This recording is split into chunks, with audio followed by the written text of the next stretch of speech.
Shriprabha studio YouTube channel ವೀಕ್ಷಕರಿಗೆಲ್ಲ ವಂದನೆಗಳು. ಇವತ್ತಿನ ನಮ್ಮ ಅತಿಥಿಗಳು ಶ್ರೀಯುತ ಗೋಪಾಲ್ ಗಾಣಿಗ ಹೆರಂಜಾಲು. ಯಕ್ಷಗಾನ ದಶಾವತಾರಿಗಳೆಂದೇ ಪ್ರಸಿದ್ಧರಾದವರು.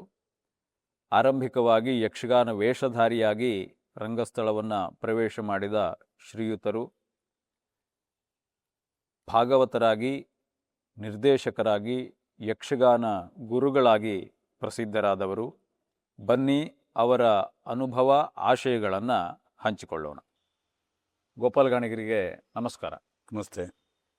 ನೀವು ಯಕ್ಷಗಾನ ಹಿನ್ನೆಲೆಯಿಂದ ಬಂದವರು, ನಮಗೆಲ್ಲ ತಿಳಿದ ವಿಷಯ ಅದು. ನಿಮ್ಮ ತಂದೆಯವರಾದ ಹೆರಂಜಾಲ ವೆಂಕಟರಮಣ ಗಾಣಿಗರು ಆ ಕಾಲದ ಪ್ರಸಿದ್ಧ ಸ್ತ್ರೀವೇಷಧಾರಿಗಳು, ಅನೇಕ ಮೇಳದಲ್ಲಿ ಕೆಲಸ ಮಾಡಿದವರು, ಹಾಗೆ ಉತ್ತಮ ಪ್ರಾಚಾರ್ಯರು ಕೂಡ, ಅನೇಕ ಶಿಷ್ಯರನ್ನು ಹೊಂದಿದವರು. ಈ ನಿಮ್ಮ ಪರಂಪರೆ, ಆ ಪರಂಪರೆಯಿಂದ ನಿಮ್ಮ ಮೇಲೆ ಆದ ಪ್ರಭಾವ, ಇವುಗಳ ಕುರಿತಾಗಿ 4 ಮಾತು. ಶ್ರೀಪ್ರಭಾ ಚಾನಲ್ ಸದಸ್ಯರಿಗೆ, ನನ್ನ ಮಿತ್ರರಿಗೆ ನಮಸ್ಕಾರ.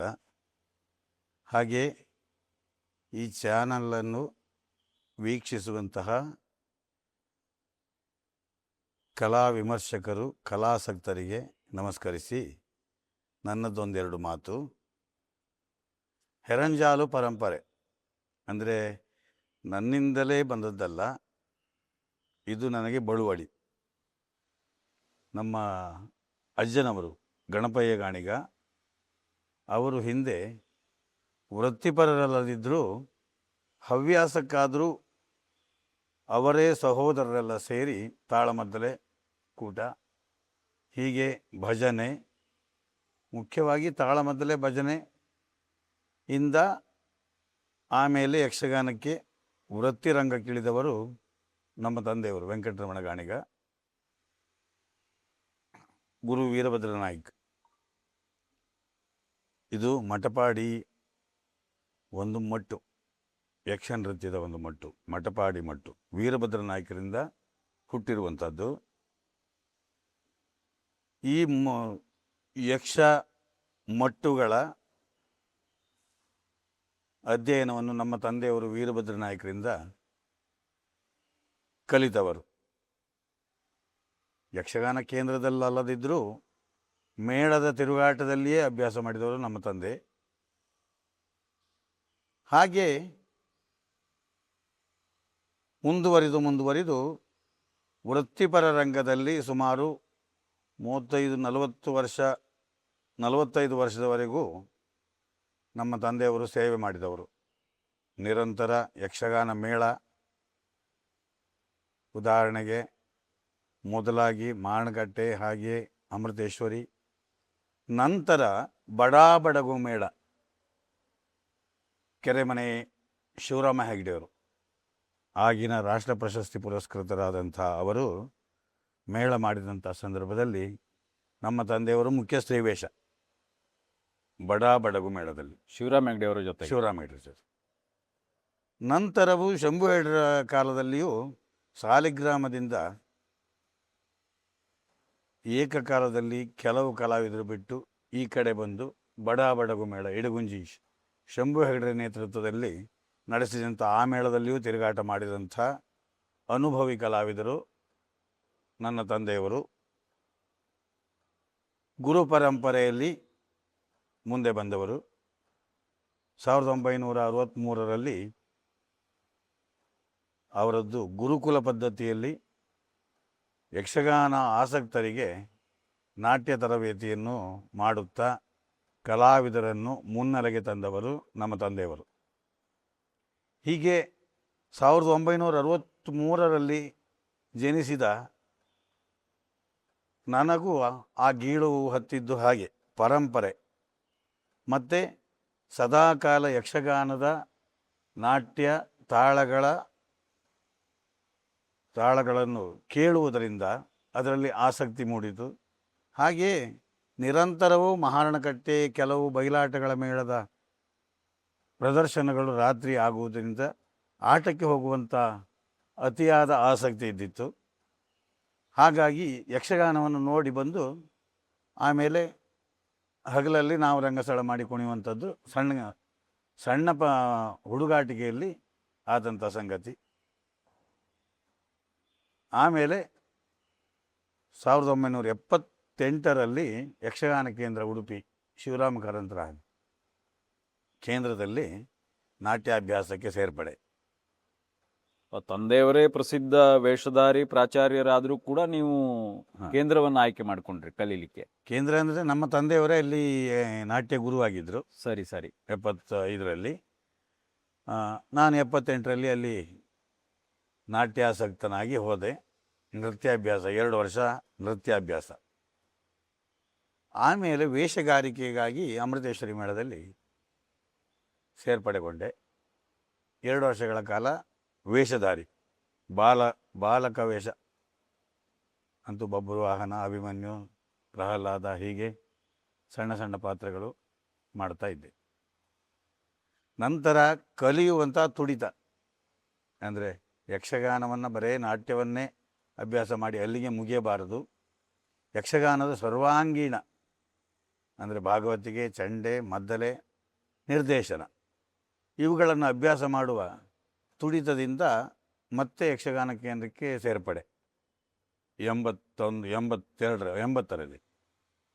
ನಿರಂತರ 2 ವರ್ಷ ಮತ್ತೆ ಈ ಅಧ್ಯಯನ, ಪ್ರಸಂಗ ಅಭ್ಯಾಸ, ನಿರ್ದೇಶನ, ಮದ್ದಲೆ, ಚಂಡೆ, ಭಾಗವತಿಗೆ ಇದು ಅಭ್ಯಾಸ ಆಯಿತು.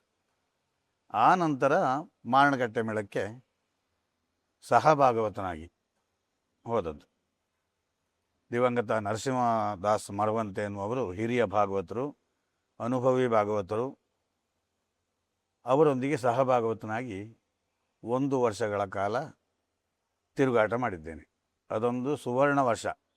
ಯಾಕೆಂದರೆ ಅಂಥ ಹಿರಿಯ ಭಾಗವತರಿಗೆ ಸಹಭಾಗವತಿಗೆ ಮಾಡುವುದು ಅದೊಂದು ಧನ್ಯತೆಯ ಸಂಗತಿಯಿಂದ ನಾನು ಭಾವಿಸ್ತೇನೆ. ಹಾಗೆಯೇ ಪ್ರಭಾವಗಳು ಬೀರಿದ್ದು ಅಂದರೆ ಈ 79-80ರಲ್ಲಿ ವೇಷಗಾರಿಕೆಯಲ್ಲಿ ಅಮೃತೇಶ್ವರಿ ಮೇಳದಲ್ಲಿದ್ದಾಗ ಯಕ್ಷಗಾನದ ಹಾಡನ್ನು ಅಭ್ಯಾಸ ಮಾಡಬೇಕು, ಭಾಗವತನಾಗಬೇಕು ಎನ್ನುವಂಥ ಆಸೆಯಿಂದ ಆವಾಗ ನಾರಾಯಣಪ್ಪರು ಅಲ್ಲಿ ಭಾಗವತರಾಗಿದ್ದರು. ಮಾರ್ವಿ ಶೈಲಿ, ಕುಂಜಾಲು ಶೈಲಿ 2 ಶೈಲಿ.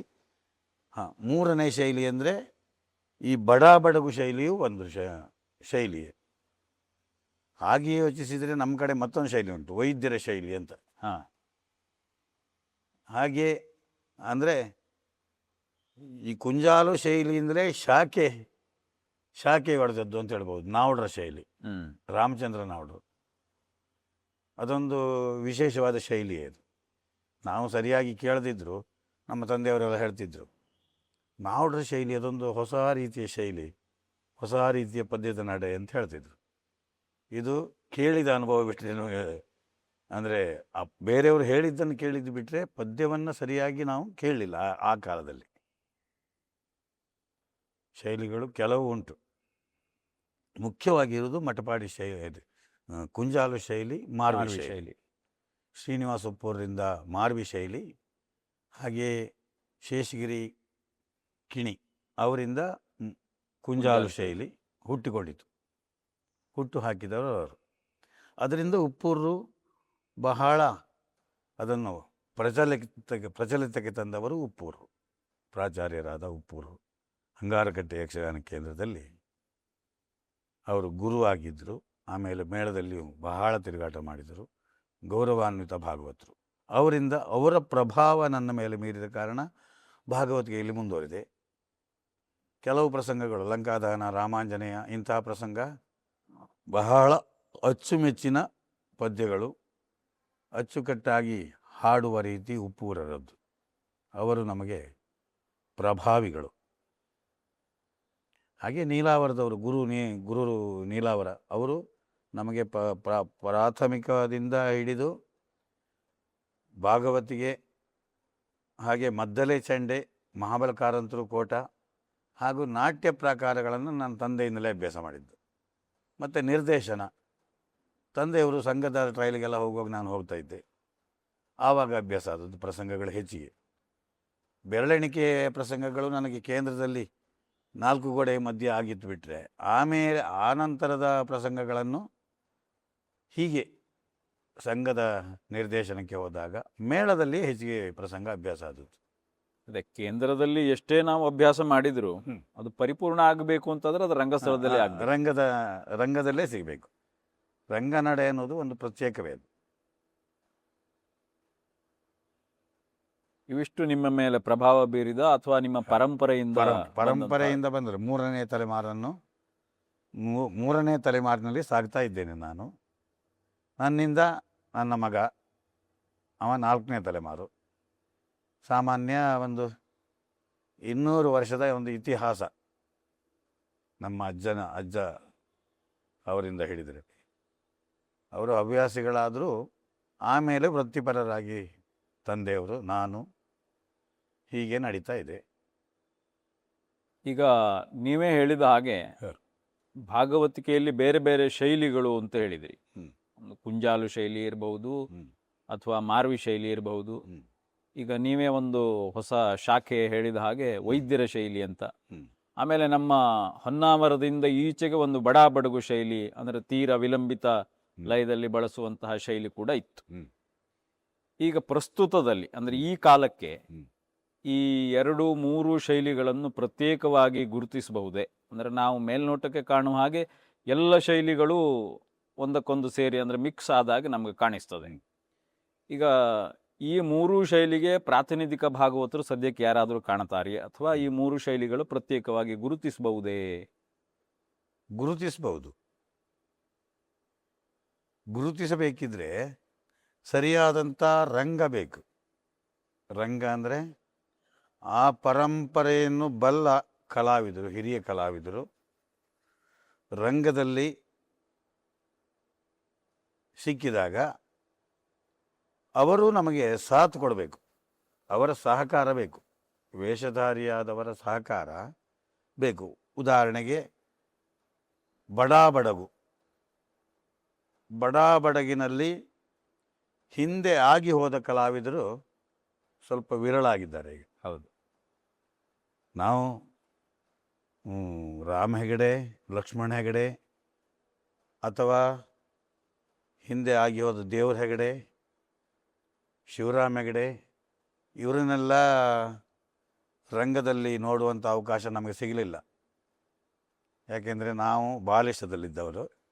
ಅವರು ಆವಾಗಲೇ ವೃತ್ತಿರಂಗದಿಂದ ನಿವೃತ್ತರಾಗಿದ್ದರು, ನೇಪಥ್ಯಕ್ಕೆ ಹೋಗಿದ್ದಾರೆ. ಅಂಥವರು ಸಿಗಲಿಲ್ಲ.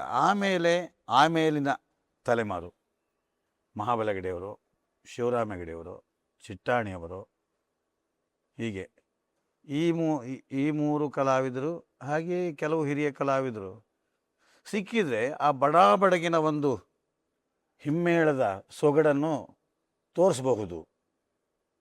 ಯಾಕೆಂದರೆ ಒಬ್ಬ ಭಾಗವತ ತೋರಿಸಬಹುದು ಅಂದರೆ ಅದಕ್ಕೆ ಅನುಕೂಲವಾಗಿ ನಮಗೆ ವೇಷಧಾರಿಗಳು ಬೇಕು.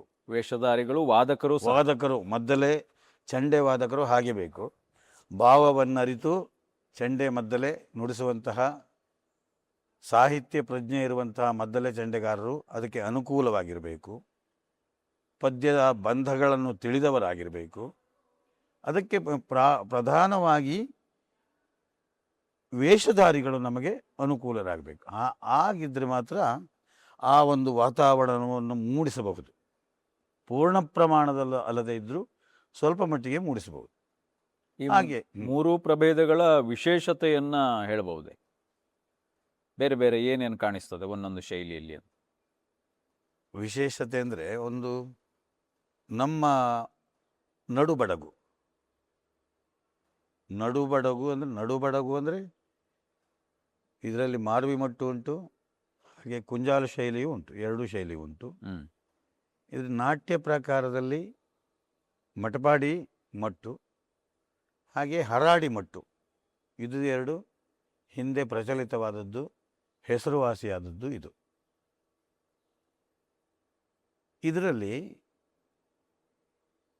ನಡುಬಡಗಿನಲ್ಲಿ ಬಹಳ ವಿಸ್ತಾರಕ್ಕೆ ಹೋಗುವುದಿಲ್ಲ. ಪದ್ಯಗಳಲ್ಲಿ.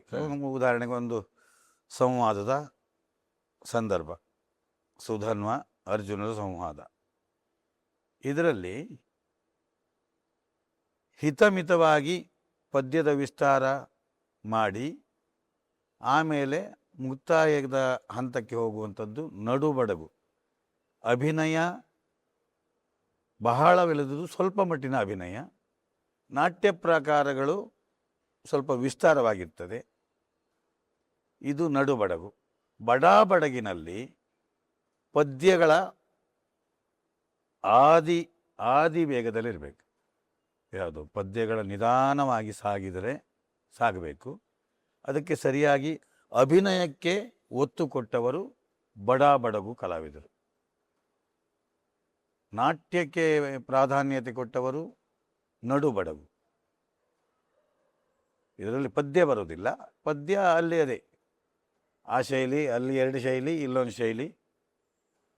ಈ ಶೈಲಿ ಅನ್ನೋದು ಸ್ವಲ್ಪ ನಶಿಸ್ತಾ ಉಂಟು. ಯಾವುದು? ಬಡಾಬಡಗು ಶೈಲಿಯು ನಶಿಸ್ತಾ ಉಂಟು. ಹಾಗೆ ಕುಂಜಾಲ ಶೈಲಿ, ಮಾರ್ವಿ ಶೈಲಿಯೂ ನಶಿಸ್ತಾ ಉಂಟು. ಯಾಕೆಂದರೆ ಮಧ್ಯದಲ್ಲಿ ಕೆಲವು ಪ್ರಭಾವಿಗಳ ಭಾಗವತಗಳನ್ನು ಅನುಸರಿಸ್ತಾರೆ ಈಗಿನ ಹೊಸ ಭಾಗವತರು. ಪ್ರಭಾವಿಗಳಂದರೆ ಈಗ ಚಲಾವಣೆಯಲ್ಲಿರುವವರು, ಸ್ವಲ್ಪ ಹಿಂದೆ ಚಲಾವಣೆಯಲ್ಲಿರುವಂಥ KP ಹೆಗಡೆ ಆಗಲಿ, ಅಥವಾ ಗಣಪತಿ ಭಟ್ರು, ಅಥವಾ ನಾನು, ಹೀಗೆ ಈ ಒಂದು ಪದ್ಯದ ರೀತಿಯನ್ನು, ಪದ್ಯಕ್ಕೆ ಬಳಸುವಂಥ ರಾಗವನ್ನು ಬಳಸೋದರಿಂದ ಆ ಪ್ರಭಾವಕ್ಕೆ ಹೊಂದಿದಂಥ ಭಾಗವತರುಗಳು ಈ ಹಳೆ ಶೈಲಿಯೆಲ್ಲ ಬಿಟ್ಟು ಹೋಗಿದೆ. ಸಾಮಾನ್ಯ ಅದಕ್ಕೇನು ಮಾಡಲಿಕ್ಕಾಗುತ್ತದೆ. ಅಂದರೆ ಹೊಸ ಭಾಗವತರ ಪ್ರಭಾವ. ಈಗ ರಾಘವಾಚಾರ್ಯರು, ಅವರ ಪ್ರಭಾವವನ್ನು ಕಂಡು ಅವರು ಹಾಗೇ ಹಾಡಬೇಕು ಎನ್ನುವಂಥ ಆಸಕ್ತಿ ಭಾಗವತರಲ್ಲಿ ಮೂಡಿಸ್ತದೆ. ಹಾಗೆ ಹೆರಂಜಾಲು ಶೈಲಿ, ಆ ಶೈಲಿ ಅನುಕೂಲವಾದದ್ದು ರಂಗಕ್ಕೆ ಎನ್ನುವಂಥ ಒಂದು ಕಲ್ಪನೆಯಿಂದ ಆ ಶೈಲಿಯನ್ನು ಅನುಕರಣೆ ಮಾಡ್ತಾರೆ. ಹಾಗೆ ಇನ್ನುಳಿದ ಹಿಲ್ಲೂರು ಬಡಾಬಡಗಿನವರು ಆದರೂ ಸಹ ಅವರಿಗೆ ಪ್ರಭಾವ ಬೀರಿದ್ದು ಸ್ವಲ್ಪ ನಮ್ಮ ಕುಂಜಾಲು ಶೈಲಿಯಲ್ಲಿ ನಾವೆಲ್ಲ ಬಂದವರು. ಗಣಪತಿ ಭಟ್ರು ಹೌದು, ಹಿಂದೆ ಸುರೇಶ್ ಶೆಟ್ಟರು ಹೌದು, ಹಾಗೆ ಅಮೀನ್, ಈಗ ನಾನು, ಹೀಗೆ ಇದು ಕುಂಜಾಲು ಶೈಲಿಯನ್ನು ಬೆಳೆಸಿಕೊಂಡು ಬಂದದ್ದು. ಸಾಮಾನ್ಯ ಮಟ್ಟಿಗೆ ಪೂರ್ಣ ಪ್ರಮಾಣದಲ್ಲೂ ಅಲ್ಲದೇ ಇದ್ದರೂ ಸ್ವಲ್ಪ ಮಟ್ಟಿನ ಕುಂಜಾಲು ಶೈಲಿಯನ್ನು ತೋರಿಸ್ಬೇಕಂದ್ರೆ ಇವರು ತೋರಿಸ್ಬೋದು. ಇನ್ನು ಉಪ್ಪೂರು ಮಾರ್ವಿ ಶೈಲಿ, ಅದು ಶ್ರೀನಿವಾಸ ಉಪ್ಪೂರಿಂದ ಬಂತು. ಉಪ್ಪೂರಿಂದ ಬಹಳ ಪ್ರಚಾರವಾಯಿತು. ಉಪ್ಪೂರದ್ದೇ ಆದಂಥ ಶೈಲಿ ಉಪ್ಪೂರ ಶೈಲಿ ಆಯಿತು, ಮಾರ್ವಿ ಶೈಲಿಯನ್ನು. ಹೀಗೆ ಬದಲಾವಣೆ ಆಗಲಿಕ್ಕೆ ಕಾರಣ ಅಷ್ಟೇ. ಅಂದರೆ ಒಬ್ಬ ಭಾಗವತನ ಪ್ರಭಾವ ಮುಂದಿನ ಪೀಳಿಗೆಯ ಭಾಗವತರ ಮೇಲೆ ಬೀರ್ತದೆ. ಆಗ ಆ ಬಡಾಬಡಗು ಇದ್ದದ್ದು ಹೋಗ್ತದೆ, ಅಥವಾ ಕುಂಜಾರ ಶೈಲಿಯೂ ಹೋಗ್ತದೆ, ಈ ಉಪ್ಪೂರು ಶೈಲಿಯೂ ಹೋಗ್ತದೆ. ತಲೆಮಾರಿನಿಂದ ತಲೆಮಾರಿಗೆ ಎಲ್ಲ ಶೈಲಿಗಳು ಸಮ್ಮಿಳನ ಸ್ವಲ್ಪ ಬದಲಾವಣೆ ಆಗ್ತಾ ಇರ್ತದೆ. ಒಟ್ಟಿನಲ್ಲಿ ಎಲ್ಲ ಶೈಲಿಗಳು ನಮ್ಮ ಯಕ್ಷಗಾನ ರಂಗಕ್ಕೆ ಅನುಕೂಲವಾದದ್ದೇ. ಯಾವುದು ಪ್ರತಿಕೂಲ ಅಲ್ಲ, ಎಲ್ಲವೂ ಬೇಕು. ಇದರಲ್ಲಿಯೇ ಒಂಥರ ಸೌಂದರ್ಯ ಉಂಟು. ಬಡಾಬಡಗಿನ ಒಂದು ಪದ್ಯದಲ್ಲಿ ಒಂದು ಸೌಂದರ್ಯ ಉಂಟು. ಹಾಗೆ ಚುಟುಕಾಗಿ ನಡುಬಡಗಿನಲ್ಲಿ ಬಹಳ ಬಾಮಿನಿಯನ್ನು ವಿಸ್ತಾರ ಮಾಡಲಿಕ್ಕೆ ಹೋಗುವುದಿಲ್ಲ. ಎಷ್ಟು ಬೇಕು ಅಷ್ಟೇ ಹೇಳೋದು. ಚುಟುಕಾಗಿ ಬಾಮಿನಿಯನ್ನು ಹೇಳ್ತಾರೆ. ಅದು ಬಡಬಡಗಿನಲ್ಲಿ ಉಂಟು. ಆದರೆ ಈಗ ಅತಿರೇಕ ಆಗಿದೆ. ಕೆಲವು ಎಳೆತ ಅನ್ನೋದು ಬಹಳ ಅತಿರೇಕವಾಗಿದೆ. ಪ್ರಸಂಗದ ಆಯ್ಕೆಯಲ್ಲೂ ಕೂಡ ನಡುಬಡಗಿನಲ್ಲಿ ಆಡುವ ಪ್ರಸಂಗಗಳ ಒಂದಷ್ಟು ಸಂಖ್ಯೆ ಬೇರೆ, ಬಡಾಬಡಗಿನಲ್ಲಿ ಬೇರೆ ಅಂತ ಇತ್ತು. ಬಡಾಬಡಗಿನಲ್ಲಿ ಉದಾಹರಣೆ ಕರ್ಣಾರ್ಜುನ ಕಾಳಗ, ಅಭಿಮನ್ಯು ಕಾಳಗ, ಜಾಂಬವತಿ ಕಲ್ಯಾಣ, ಹೀಗೆ ಸುಧನ್ವ ಕಾಳಗ, ಭೀಷ್ಮೋತ್ಪತ್ತಿ, ಭೀಷ್ಮ ವಿಜಯ, ಇದೆಲ್ಲ ಸಾಮಾನ್ಯ ಅರ್ಥ. ಆದರೆ ಈ ಕಡೆ ಬಡಾಬಡಗು ಅಂದರೆ ಭೀಷ್ಮ ವಿಜಯ. ಉದಾಹರಣೆಗೆ ಮಹಾಬಲಗಿರಿರು ಭೀಷ್ಮ ಅಂದರೆ ಯಕ್ಷಗಾನ ಪ್ರಪಂಚದಲ್ಲೇ ಉನ್ನತ ಮಟ್ಟಕ್ಕೆ ಏರಿದಂತಹ ಒಂದು ವೇಷ, ಸ್ಥಾನಾಪನ್ನ ವೇಷ ಭೀಷ್ಮ ಮಾಡಿದವರು ಮಹಾಬಲಗಿರಿ. ಅವರೊಂದು ಅದಕ್ಕೆ ಅಚ್ಚೊತ್ತಿದ್ದಾರೆ. ಅವರ ಹಾಗೆ ಮಾಡುವವರು ಯಾರೂ ಇಲ್ಲ. ಹಾಗೆ ಚಿಟ್ಟಾಣಿಯವರು ಮಾಗಧ, ಗದಾಯುದ್ಧದ ಕೌರವ, ಅವರು ಯಾವ ಪಾತ್ರವನ್ನು ಮಾಡ್ತಾರೆ. ಆದರೆ ಭಸ್ಮಾಸುರ, ಕೀಚಕ ಇಂಥ ಪಾತ್ರಗಳಲ್ಲಿ ಅವರು ಸೈ ಎನಿಸಿಕೊಂಡವರು. ಹಾಗೆ ಇನ್ನು ಶಂಭು ಐಡೆಯರು, ಕೃಷ್ಣ ಸಂಧಾನದ ಕೃಷ್ಣ, ಹರಿಶ್ಚಂದ್ರದ ಹರಿಶ್ಚಂದ್ರ, ಹೀಗೆ ಅವರದ್ದಾದ್ದೇ ಪಾತ್ರ. ಮಾಗಧ ಅವರದ್ದಾದ ಒಂದು ಬದಲಾವಣೆಯ ನಿರೂಪಣೆ, ಪಾತ್ರಕ್ಕೆ ಕೊಡುವಂತಹ ಕಲ್ಪನೆಯೇ ಪ್ರತ್ಯೇಕವಾಗಿ ಶಂಭು ಐಡೆಯರದ್ದು. ಹೀಗೆ ನಮ್ಮ ಕಡೆ ಹಿಂದೆ ಹರಾಡಿ ರಾಮಗಾಣಿಗ ಅವರು ಕರ್ಣ, ಹಾಗೆ ವೀರಭದ್ರ ನಾಯ್ಕರು, ತಾಮ್ರಧ್ವಜ, ಅತಿಕಾಯ ಇಂತಹ ಪಾತ್ರಗಳಲ್ಲಿ, ಕಾಳಗದ ಪಾತ್ರಗಳಲ್ಲಿ ನಡುತಿಟ್ಟು ಸ್ವಲ್ಪ ಬಹಳ ವೇಗವಾಗಿ ನಡೆಯುವಂತಹ ಪ್ರಸಂಗಗಳನ್ನು ಆಯ್ದುಕೊಂಡವರು ಹಿಂದೆ ಇಲ್ಲಿ ಭಾವನಾತ್ಮಕ ಪ್ರಸಂಗಗಳಿಗೆ ಹೆಚ್ಚು ಪ್ರಾಶಸ್ತ್ಯ ಇತ್ತು. ಪ್ರಾಶಸ್ತ್ಯ ಉಂಟು. ನೀವು ಕೂಡ ನಿಮ್ಮ ತಂದೆಯವರ ಹಾಗೆ ಯಕ್ಷಗಾನ ದಶಾವತಾರಿಗಳು ಅಂತ ಪ್ರಸಿದ್ಧರು. ಅಂದರೆ ಯಕ್ಷಗಾನದ ಎಲ್ಲ ಪ್ರಕಾರಗಳಲ್ಲಿ ಯಾರಿಗೆ ಅನುಭವ ಇರ್ತದೆಯೋ ಅವರನ್ನು ನಾವು ದಶಾವತಾರಿಗಳು ಅಂತ ಯಕ್ಷಗಾನದಲ್ಲಿ ಹೇಳ್ತೇವೆ. ನೀವು ಹೇಳಿದ ಹಾಗೆ ಮೊದಲನೇದಾಗಿ ವೇಷಧಾರಿಯಾಗಿ ರಂಗಸ್ಥಳಕ್ಕೆ ಬಂದವರು, ಆಮೇಲೆ ಭಾಗವತಿಕೆಯನ್ನು ಅಭ್ಯಾಸ ಮಾಡಿದಿರಿ, ಮದ್ದಲೆ ವಾದನದಲ್ಲೂ ಕೂಡ ನಿಮಗೆ ಹಿಡಿತಾ ಇದೆ. ಹಾಗೆಯೇ ಉತ್ತಮ ಪ್ರಾಚಾರ್ಯರಾಗಿ ಅನೇಕ ಶಿಷ್ಯರನ್ನು ಕೂಡ ತಯಾರು ಮಾಡಿದ್ದೀರಿ. ಈ ಯಕ್ಷಗಾನದಲ್ಲಿ ಒಬ್ಬ ಕಲಾವಿದನಿಗೆ ಎಲ್ಲ ಅಂಗಗಳಲ್ಲಿಯೂ ಹಿಡಿತ ಇರಬೇಕು ಎನ್ನುವ ಕಲ್ಪನೆ ನಿಮಗೆ ಮೂಡಿದ್ದು, ಅದರಲ್ಲಿ ಆಸಕ್ತಿ ಬೆಳೆದದ್ದು ಹೇಗೆ? ಅಂದರೆ ಎಲ್ಲ ಅಂಗದಲ್ಲಿಯೂ ನಮಗೆ ಹಿಡಿತ, ಅದರ ಬಗ್ಗೆ ಅನುಭವ ಇದ್ದರೆ, ಒಂದು ವೇಷಧಾರಿಯೇ ಆದವ, ವೇಷಧಾರಿ ಅಂದರೆ ವೇಷಧಾರಿಯಾದವ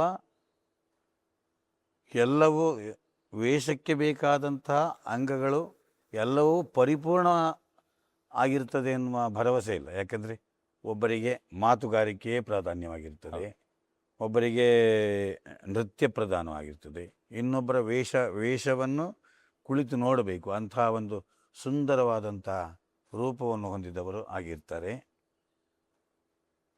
ಕುಣಿತ ಪ್ರಧಾನ ಆದವರಿಗೆ ಕುಣಿತವನ್ನೇ ನಾವು ಪ್ರಧಾನವಾಗಿಟ್ಟುಕೊಳ್ಬೇಕು.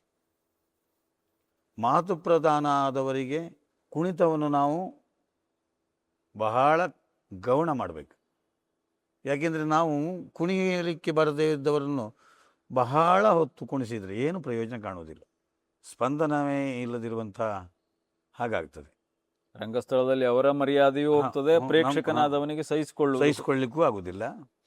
ನಮ್ಮ ಭಾಗವತ ಅದನ್ನು ತಿಳ್ಕೊಳ್ಬೇಕು, ಯಾರಿಗೆ ಯಾವುದನ್ನು ಕೊಡಬೇಕು ಅನ್ನೋದನ್ನು. ಅದು ಎಲ್ಲ ಭಾಗವತರು ತಿಳ್ಕೊಳ್ಳೋದಿಲ್ಲ. ಅಂದರೆ ಭಾಗವತ ಆದವ ಅದನ್ನು ಬಹಳ ಕಾಳಜಿಯಿಂದ ಜವಾಬ್ದಾರಿಯನ್ನು ವಹಿಸಿ ಕಾರ್ಯ ತತ್ಪರತೆಯಲ್ಲಿರಬೇಕು. ಯಾಕೆಂದರೆ ಒಬ್ಬ ಕಲಾವಿದನ ಏನೋ ಒಂದು ವೇಷಭೂಷಣ ಬಿಡಿಸಿ ಹೋಗ್ತದೆ ರಂಗದಲ್ಲಿ, ಆವಾಗ ನಾವು ಪದ್ಯವನ್ನು ಎಳಿತಾ ಕೂತ್ಕೊಳ್ಬಾರ್ದು. ಅಂದರೆ ಆ ಸಂದರ್ಭಕ್ಕೆ ಆ ಕಲಾವಿದನ ಮರ್ಯಾದೆ ಉಳಿಬೇಕು, ಅಭಾಸ ಆಗಬಾರ್ದು ಪ್ರೇಕ್ಷಕರಿಗೆ ಅನ್ನುವಂಥ ಭಾವನೆಯಿಂದ ಅದನ್ನು ಚುಟುಕಾಗಿ ಮುಗಿಸಬೇಕು. ಈ ಎಲ್ಲ ಕಲ್ಪನೆ ಬೇಕು ಭಾಗವತ ಆದವನಿಗೆ. ಮದ್ದಲೆಯೂ ಗೊತ್ತಿರಬೇಕು. ಮದ್ದಲೆ ಶ್ರುತಿಯಲ್ಲಿದೆಯಾ ಇಲ್ವಾ ಅನ್ನೋದು ಭಾಗವತನಿಗೆ ಗೊತ್ತಿರಬೇಕು, ಅದರ ಬಗ್ಗೆ ಕಲ್ಪನೆ ಬೇಕು.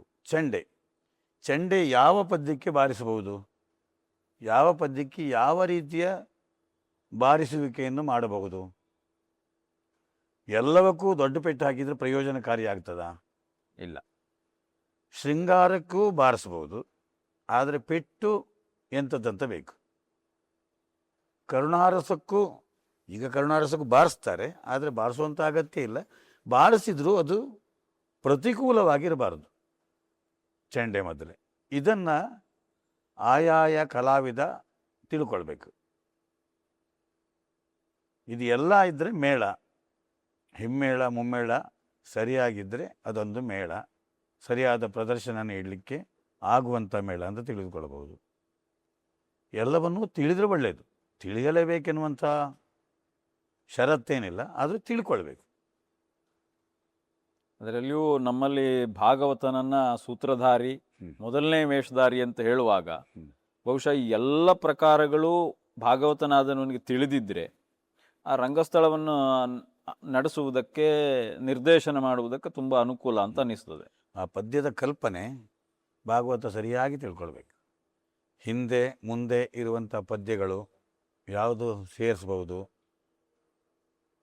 ಯಾವುದನ್ನು ಗೌಣ ಮಾಡಬೇಕು, ಯಾವುದನ್ನು ಚುಟುಕಾಗಿ ತೆಗೆದುಕೊಳ್ಬೇಕು ಎನ್ನುವಂಥ ಕಲ್ಪನೆ, ಅರ್ಥಜ್ಞಾನ, ಸಾಹಿತ್ಯ, ಭಾವನೆ, ಯಾವ ಯಾವ ಭಾವನೆಗೆ ಸಂಬಂಧಪಟ್ಟದ್ದು ಆ ಪದ್ಯ ಎನ್ನುವಂಥ ಸರಿಯಾದಂಥ ಕಲ್ಪನೆ ಭಾಗವತನಿಗಿರಬೇಕು. ಒಂದು ಚುಟುಕಾದ ವೀರರಸದ ಪದ್ಯವನ್ನು ಎಳೀತಾ ಇದ್ರೂ ಪ್ರಯೋಜನ ಇಲ್ಲ. ಶೃಂಗಾರ ಪದ್ಯ ಅಂತ ಬಹಳ ಎಳೆದರೂ ಅತಿ ಸರ್ವತ್ರ ವರ್ಜಯತ್, ಅತಿಯಾಗಿ ಯಾವುದೂ ಇರಬಾರದು. ಆದರೆ ಈಗ ಅದು ಮಿತಿ ಮೀರಿದೆ. ಹೌದು, ಕರುಣಾರಸದ ಪದ್ಯವನ್ನು ಕೂಡ 5-10 ನಿಮಿಷಗಳ ಕಾಲ ಭಾಗವತನ ಕಾಣಿಸಿಕೊಳ್ಳುವಿಕೆಗೆ ಹೇಳುವ ಕ್ರಮ ಬಂದಿದೆ. ಈಗ ಶೃಂಗಾರದಲ್ಲಿ ಒಂದು ಸ್ವಲ್ಪ ಎಳಿಬಹುದು. ಶೃಂಗಾರದ ಒಂದು ಭಾಮಿನಿ ಇದ್ದರೆ ಅದಕ್ಕೆ ಸರಿಯಾದಂಥ ವೇಷಧಾರಿ ಅಭಿನಯ ಭಾವನೆಯನ್ನು ವ್ಯಕ್ತಪಡಿಸ್ತಾನೆ ಅಂತಾದರೆ ಹೇಳಬಹುದು. ಅವ ಏನೂ ಮಾಡದೆ ಸ್ತಬ್ಧನಾಗಿ ರಂಗದಲ್ಲಿ ನಿಂತಾಗ ಭಾಗವತ ಆದವ ಅದನ್ನು ಗ್ರಹಿಸಬೇಕು. ನಾವು ಹೇಳಿದ್ರೆ ಏನು ಪ್ರಯೋಜನ ಇಲ್ಲ, ಇದಕ್ಕೆ ಸರಿಯಾದಂಥ ಸ್ಪಂದನಶೀಲತೆ ಇಲ್ಲ ಎನ್ನುವಂಥ ಕಲ್ಪನೆ ಭಾಗವತನಿಗಿರಬೇಕು. ಇದೆಲ್ಲ ಒಂದು ರಂಗದ ನಿರ್ದೇಶನ, ಆ ಕಲ್ಪನೆ ಸರಿಯಾಗಿ ಭಾಗವತನಿಗಿರಬೇಕು. ಸುಮಾರು 80ರ ದಶಕದಲ್ಲಿ ಬಹುಶಃ ಕಾಳಿಂಗನಾವಡ್ರ ಪ್ರಭಾವಕ್ಕೆ ಒಳಗಾಗದೇ ಇರುವ ಭಾಗವತರಿಲ್ಲ. ಆ ಕಾಲದಿಂದ ಮುಂದೆ ಬಹುಶಃ ಎಲ್ಲರೂ ಕಾಳಿಂಗನಾವಡ್ರನ್ನು ಅನುಸರಿಸಿದರು. ಅವರ ಪ್ರಭಾವವನ್ನು ಬಿಟ್ಟು ಈ ಕ್ಷೇತ್ರದಲ್ಲಿ ಪ್ರಸಿದ್ಧರಾದವರು ಬೆರಳೆಣಿಕೆಯ ಭಾಗವತರಿರ್ಬೋದು. ಒಂದು 4-5 ಜನ ಪ್ರಸಿದ್ಧ ಭಾಗವತರನ್ನು ನಾವು ಹುಡುಕಬಹುದು. ನೀವು ಆ ಪ್ರಭಾವದಿಂದ ಹೊರತಾಗಿಯೇ ನಿಮ್ಮ ಸ್ಥಾನವನ್ನು ಕಾಣಿಸಿಕೊಂಡವರು, ಈ ಕ್ಷೇತ್ರದಲ್ಲಿ ಪ್ರಸಿದ್ಧರಾದವರು. ಅವರಿಂದ ಮುಂದೆ ಈ ಯಕ್ಷಗಾನ ಕ್ಷೇತ್ರಕ್ಕೆ ಅಲ್ಲಿಯವರೆಗೆ ಪ್ರಚಲಿತದಲ್ಲಿ ಇಲ್ಲದ ಅನೇಕ ರಾಗಗಳು ಬಂದವು. ನೀವು ಅನೇಕರ ಹೊಸ ರಾಗಗಳನ್ನು ಪ್ರಸ್ತುತಪಡಿಸಿದಿರಿ. ಹಾಗೆ ಬೇರೆ ಬೇರೆ ಭಾಗವತರು ಕೂಡ ರಾಗಗಳನ್ನು ರಂಗಸ್ಥಳಕ್ಕೆ, ಯಕ್ಷಗಾನಕ್ಕೆ ತಂದರು. ಈ ಹೊಸ ರಾಗಗಳು ಅಂದರೆ ಯಕ್ಷಗಾನಕ್ಕೆ ಹೊಸ ರಾಗಗಳು, ಇವುಗಳನ್ನು ತಂದಾಗ ನಮ್ಗೆ ಆ ಯಕ್ಷಗಾನದಿಂದ ಹೊರತಾದ ಒಂದು ವಾತಾವರಣ ಮೂಡ್ತದೆ. ನಿಮ್ಮ ಪದ್ಯಗಳಲ್ಲಿ ನಮಗೆ ಆ ಯಕ್ಷಗಾನದಿಂದ ಹೊರತಾದ ವಾತಾವರಣ ಕಾಣಿಸುವುದಿಲ್ಲ, ಇದು ಯಕ್ಷಗಾನದ್ದೇ ಅಂತ ಅನ್ನಿಸ್ತದೆ. ಈ ಬೇರೆ ರಾಗಗಳನ್ನು ಯಕ್ಷಗಾನಕ್ಕೆ ತರುವಾಗ ಅದು ಯಕ್ಷಗಾನೀಯವಾಗಿಯೇ ಕಾಣಿಸಬೇಕು ಅಂತಾದರೆ ಹೊಸ ರಾಗಗಳನ್ನು ತರುವ ಕ್ರಮ ಹೇಗೆ, ಅದನ್ನು ನೀವು ಅಳವಡಿಸಿಕೊಂಡ ಬಗೆ ಹೇಗೆ? ಹೊಸ ರಾಗ ಮೊದಲೇ ಹುಟ್ಟಿದೆ, ರಾಗ ಮೊದಲೇ ಆಗಿ ಹೋಗಿದೆ. ಆದರೆ ಯಕ್ಷಗಾನದಲ್ಲಿ ಚಲಾವಣೆ ಇರುವಂಥ ರಾಗ ಬೆರಳೆಣಿಕೆ. ಸಾಮಾನ್ಯ ಒಂದು ಹಿಂದಿನವರೆಲ್ಲ ಬಹಳ ರಾಗ ಹಾಡುವುದಿಲ್ಲ ಇತ್ತು. ಒಂದು 20-30 ರಾಗದೊಳಗೆ ಇಡೀ ಯಕ್ಷಗಾನದ ಬೆಳಗೊರೆನ ಕಾರ್ಯಕ್ರಮ ಆಗ್ತಾಯಿತ್ತು. ಆಮೇಲೆ ನಂತರದಲ್ಲಿ ನಾವುಡ್ರು, ದಾರೇಶ್ವರರು, ಅವರು ಸಾಮಾನ್ಯ ಸಮಪ್ರಾಯದವರೇ ಇದ್ದರೂ ಇರಬಹುದೇನೋ, ಅಥವಾ ನಾವುಡ್ರು ಸ್ವಲ್ಪ ಹಿರಿಯವರಾಗೂ ಇದ್ದರೂ ಇರಬಹುದು, ಗೊತ್ತಿಲ್ಲ. ಆದರೆ 2 ಘರಾಣೆಗಳು ಹುಟ್ಟುಕೊಂಡವು ಆವಾಗ ನಾವುಡ್ರ ಕಾಲದಲ್ಲಿ. ಅಂದರೆ ಒಂದು ಸಾಲಿಗ್ರಾಮ ಮೇಳ, ಒಂದು ಪೆರಡೂರು ಮೇಳ. ಈ ಮೇಳಗಳಲ್ಲಿ ಇಬ್ಬರು ಭಾಗವತರು ಸಮರ್ಥ ಭಾಗವತರೇ. ಅಂದರೆ ಹೇಳುವಂಥ ಶೈಲಿಯಲ್ಲಿ ಬದಲಾವಣೆ ಇರಬಹುದು. ಹೇಳಲಿಕ್ಕೆ ಹೋದರೆ ನಾವುಡ್ರು, ದಾರೇಶ್ವರರು ಇಬ್ಬರು ಪೂರ್ವ ಶಿಷ್ಯರೇ ಆಗಿದ್ದರು. ಮಾರ್ವಿ ಶೈಲಿಯನ್ನು ಅಭ್ಯಾಸ ಮಾಡಿದವರೇ. ಆದರೂ ನಾವುಡ್ರದ್ದೊಂದು ತಂದೆಯ ಪ್ರಭಾವದಿಂದ ಅವರದ್ದು ಸ್ವಲ್ಪ ಬದಲಾವಣೆ ಆಯಿತು. ಅಲ್ಲಿಯೂ ಶಾಖೆ ಒಡೆದು ನಾವುಡ್ರ ಶೈಲಿ ಅನ್ನೋದೇ ಒಂದಾಯ್ತು. ಇದು ಪ್ರಥಮವಾಗಿ ಉಪ್ಪೂರು ಶೈಲಿಯಲ್ಲೇ ದಾರೇಶ್ವರರಿದ್ದರೂ ಸಹ ಆಮೇಲೆ ಅವರೇ ತನ್ನದ್ದಾದ ಒಂದು ಶೈಲಿ, ದಾರೇಶ್ವರ ಶೈಲಿ ಅನ್ನೋದು ಹುಟ್ಟಿಕೊಂಡಿತು. ಇದಕ್ಕೆ ಸರಿಯಾದಂಥ ರಾಗಗಳನ್ನು ಅವರು ಬಳಸ್ತಾ ಇದ್ದರು. ಹಾಗೆ ಅವರ ಸ್ವರದ ಒಂದು ಗುಣವೇನೋ ಗೊತ್ತಿಲ್ಲ, ನಾವುಡ್ರ ಸ್ವರದ ಒಂದು ಗುಣವೇನೋ ಗೊತ್ತಿಲ್ಲ. ಈ ಬೇರೆ ರಾಗ ಹಾಕಿದಾಗ ನಾವುಡ್ರದ್ದು ಮಾತ್ರ ಅದು ಯಕ್ಷಗಾನ ಶೈಲಿಯನ್ನು ಬಿಟ್ಟು ಹೋಗುವುದಿಲ್ಲ ಇತ್ತು. ಉದಾಹರಣೆಗೆ ಅವರು ಅಮೃತಮತಿ ಎನ್ನುವಂಥ ಪ್ರಸಂಗದಲ್ಲಿ ಹೊಸ ರಾಗ ಕೆಲವು ಹಾಕಿದ್ರು. ಒಂದು ಮಾಯಾ ಗೌಡ, ಆಮೇಲೆ ಮಲಹರಿ, ಕೆಲವು ರಾಗ ಒಂದು 2 ರಾಗ ಏನೋ ಹಾಕಿದ್ರು. ಅದು ಆದರೂ ಯಕ್ಷಗಾನದ ಒಂದು ವಾತಾವರಣ ಮೀರಿ ಹೋಗಲಿಲ್ಲ.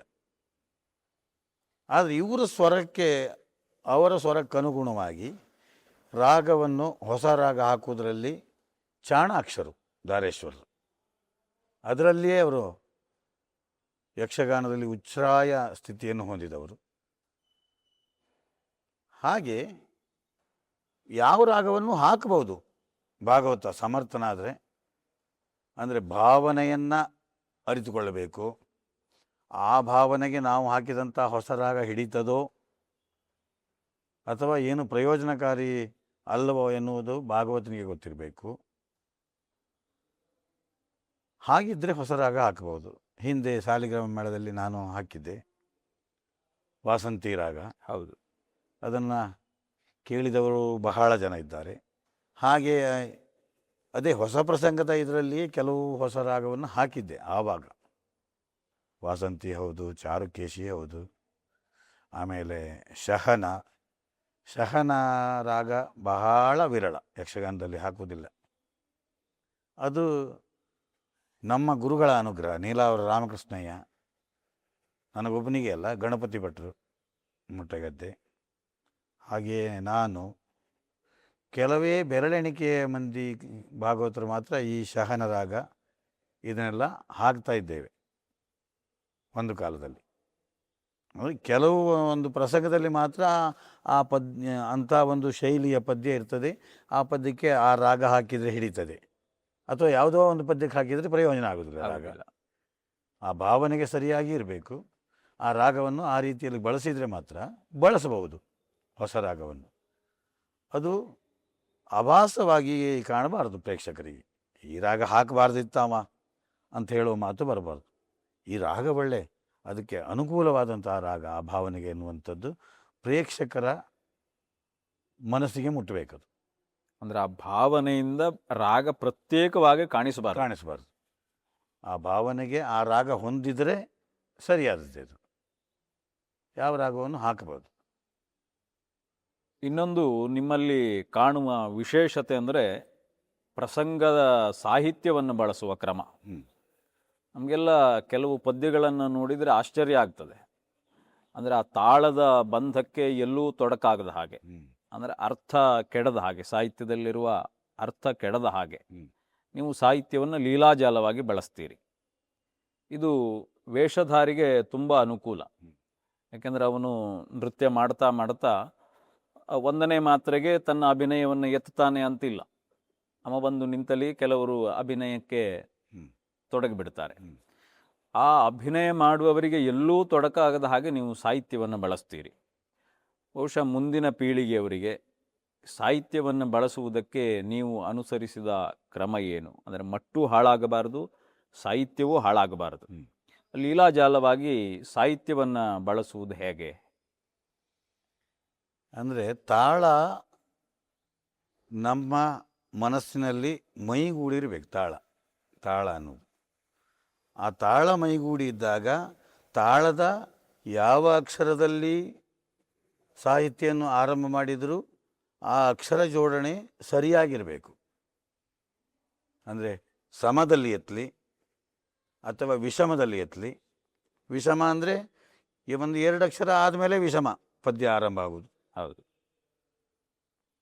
ಹಾಗಿರುವಾಗ ಆ ವಿಷಮ ಸಮಗಳು ಸಮ್ಮಿಳಿತವಾಗಿರಬೇಕು. ಸಮ್ಮಿಲನವಾಗಿದ್ದರೆ ಮಾತ್ರ ಅದು ತಾಳದ ಬಗ್ಗೆ ನಮಗೆ ಗೊಡವೆ ಇರಬಾರ್ದು. ತಾಳ ನಮ್ಮ ಮನಸ್ಸಿನಲ್ಲಿ ನಡೀತಾ ಇರಬೇಕು.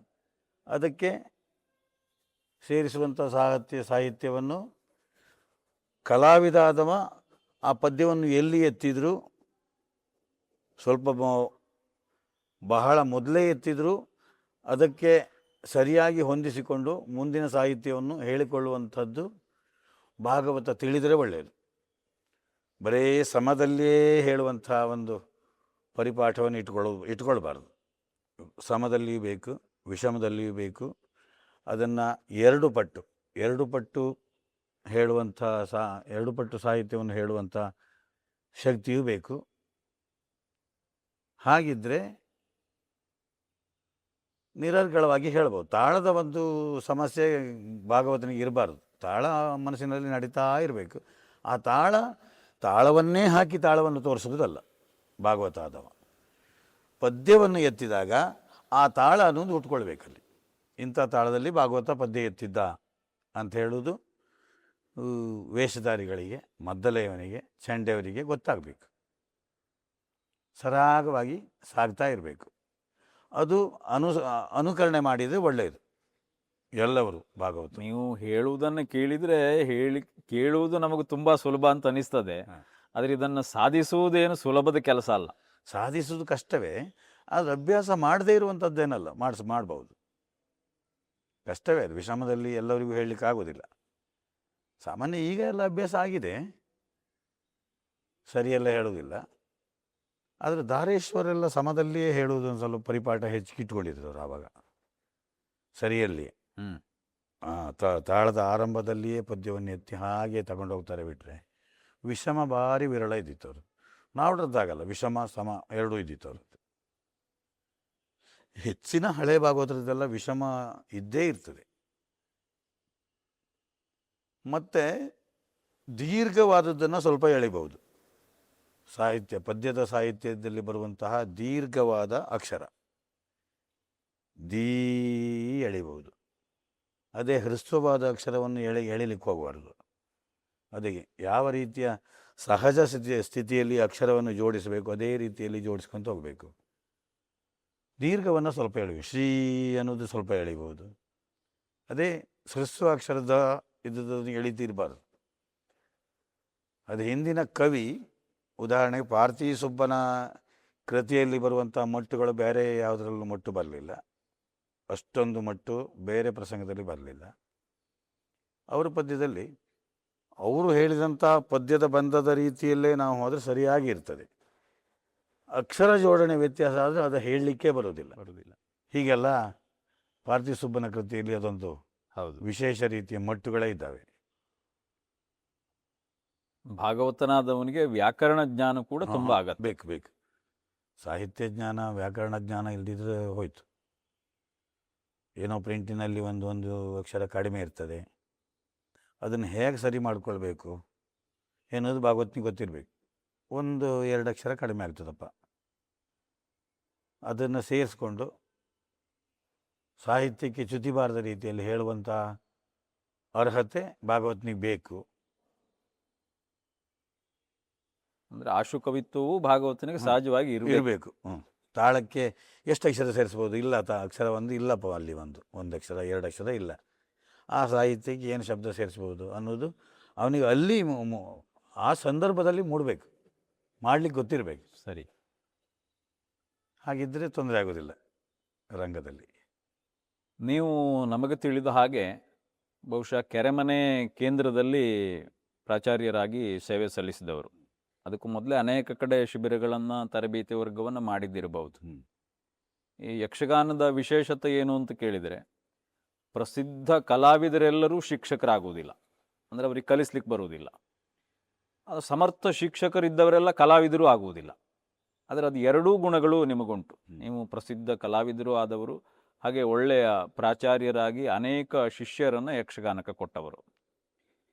ಈ ಪ್ರಾಚಾರ್ಯರಾಗಿ ನೀವು ಪಡೆದಂತಹ ಶಿಷ್ಯರು ಯಾರು, ಮತ್ತು ಈ ಕೆರೆಮನೆ ಮೇಳದೊಂದಿಗಿನ ಒಡನಾಟ, ಆ ಕಲಿಸುವಿಕೆಯಲ್ಲಿನ ನಿಮ್ಮ ಅನುಭವಗಳು ಏನು?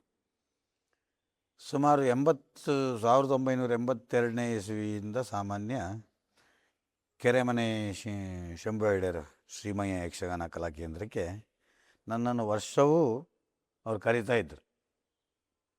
ಅವ್ರ ತಂದೆಯವರು ವೈಶಾಖದಲ್ಲಿ ಒಂದು 6 ತಿಂಗಳು ಹೋಗ್ತಾಯಿದ್ರು, ಮಳೆಗಾಲದಲ್ಲಿ ನಾನೊಂದು 6 ತಿಂಗಳು ಹೋಗ್ತಾಯಿದ್ದೆ. ಹೀಗೆ ವರ್ಷಂಪ್ರತಿ ಹೋಗ್ತಾಯಿದ್ದೆ. ಅಲ್ಲಿ ನನ್ನೊಂದಿಗೆ ನಾನು, ಹಾಗೆಯೇ ಗಣಪತಿ ಭಟ್ರು, ಪಾಠಕರು, ಹೀಗೆ 3 ಜನ, ಮತ್ತು ಯಾಜಿಯವರು ಹಳೆಯ ಒಂದು ಚಂಡೆಗಾರರು, ಗುರು ಅವರು ಗುರುವಾಗಿದ್ದರು. ಆವಾಗ ಕ್ಲಾಸ್ ನಡೆಸುವಾಗ ನಾನು ನಾಟ್ಯ ಪ್ರಾಚಾರ್ಯನಾಗಿ ಅಲ್ಲಿದ್ದೆ. ಅಲ್ಲಿ ನನಗೆ ನನ್ನಲ್ಲಿ ಶಿಷ್ಯವೃತ್ತಿಯನ್ನು ಸ್ವೀಕಾರ ಮಾಡಿದವರು ಒಂದು ಯಲಗುಪ್ಪರು, ಹೌದು, ಯಲಗುಪ್ಪ ಸುಬ್ರಹ್ಮಣ್ಯ ಅವರು, ಹಾಗೇ ಈಶ್ವರ ನಾಯ್ಕ್ ಮಂಕಿ, ಆಮೇಲೆ ನೀಲ್ಕೋಟ್ ಶಂಕರ ಹೆಗಡೆ, ಹಾಗೆಯೇ ರಾಘವೇಂದ್ರ ಹೆಗಡೆ, ಇವರೆಲ್ಲ ಹೌದು. ಆದರೆ ಅಷ್ಟು ಅಧಿಕೃತವಾಗಿ ಈ 3 ಜನ ನನ್ನಲ್ಲಿಯೇ ಅಭ್ಯಾಸ ಮಾಡಿದವರು ನಾಟ್ಯ ಪ್ರಕಾರಗಳನ್ನು.